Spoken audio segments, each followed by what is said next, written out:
Abbaan taayitaa kabachiisa dambii magaalaa Finfinnee raawwii hojii ji'oottan jahan darbanii fi kallattii gara fuulduraa irratti bakka buutota hawaasaa kutaalee magaalaa 11 irraa walitti dhufan waliin mari'ateera. Abbaan taayitichaa ji'oottan jahan darban weerara lafaa, ijaarsa seeraan alaa fi dhimmoota alseerummaan wal qabatan irratti xiyyeeffate hojjechuun raawwii olaanaa galmeessuu abbaa taayitaa kabachiisa dambii magaalaa Finfinneetti itti gaafatamaan waajjiraa obbo Tasfaa'uun Aluulaa dubbataniiru. Weerara lafaa ittisuu keessatti lafti galmaa'ee baankii lafaa seenee akka nuti tiksinu yookiin eegnu taasifamee jira.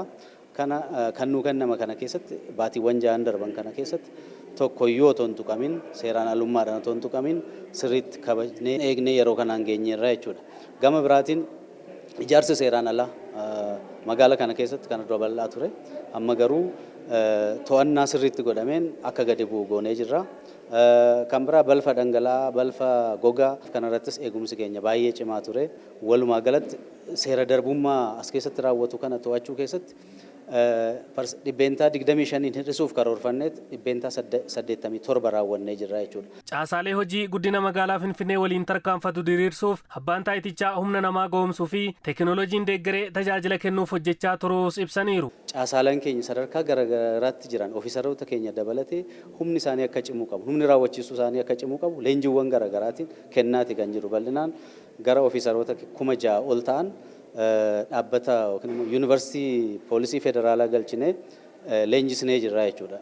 Itti aansinee immoo gaggeessitoota kana gaggeessuu danda'an, caasaa kana gaggeessuu danda'an humni isaanii cimee akka isaan sirriitti hojiis gaggeessuu danda'aniif isaanis mana leenjii galchinee leenjisnee gara hojiitti bobbaasnee jirra jechuudha. Yaa'ii gamtaa Afrikaa 39ffaa Finfinneen tibbana keessummeessitu karaa milkii qabuun akka goolabamuuf abbaan taayitaa kabachiisa dambii magaalaa Finfinnee qooda fudhattoota waliin kan hojjetu ta'us obbo Tasfaa'uun dubbataniiru. Nagaadhaan waltajjichi akka kabajamuu danda'u caasaalee nageenyaa garaagaraa wajjin hawaasa keenya wajjiniin waliin ta'uudhaan ofiisarri keenya hojii nageenyaa keessatti hin bobba'u jechuudha.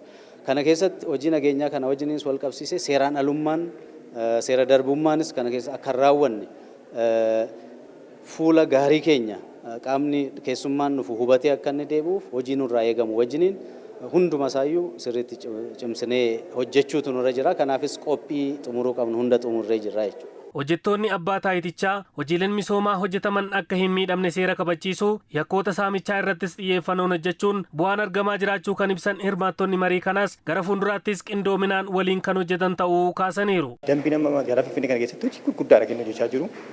Tokkoffaa ginizaabii kennuudhaan mana barumsaarra deemanii ginizaabii nuuf kennaa jiru. Idirii irratti dhufanii ginizaabii nuuf kennaa jiru. Sana qofatu hin taane lafa uummanni baay'inaan jiru irratti dhufanii birooshanii kennaniiti uummata keenya barsiisaa jiru. Baay'ee uummata kan barsiifamaa jira jechuudha. Baay'ee lawxii arginee jirra. Nu dambii bukkee dhaabbannee raawwanneeti uummata keenya ginizaabii kennine uummanni keenyas han dhagaye hundumtu tagbaaraayii godhee raawwate waan hunduu gaarii jira. Dambii maaskabbar ofiisarii wajjin waliin hojjechuu qabna. Nu alaaman keenya maaliif yotte alaaman keenya kaleecha ofii keenya funyaan qabannee kan dabarru karaa amma kan moo daa'ima keenya funyaan qabatanii akka deeman hin goonu. Magaala qulqulloofte magaalaa nagaa taate ijoolleedhaa kennuudhaaf dambiidhaan waliin hojjechuu qaba jechuu barbaada.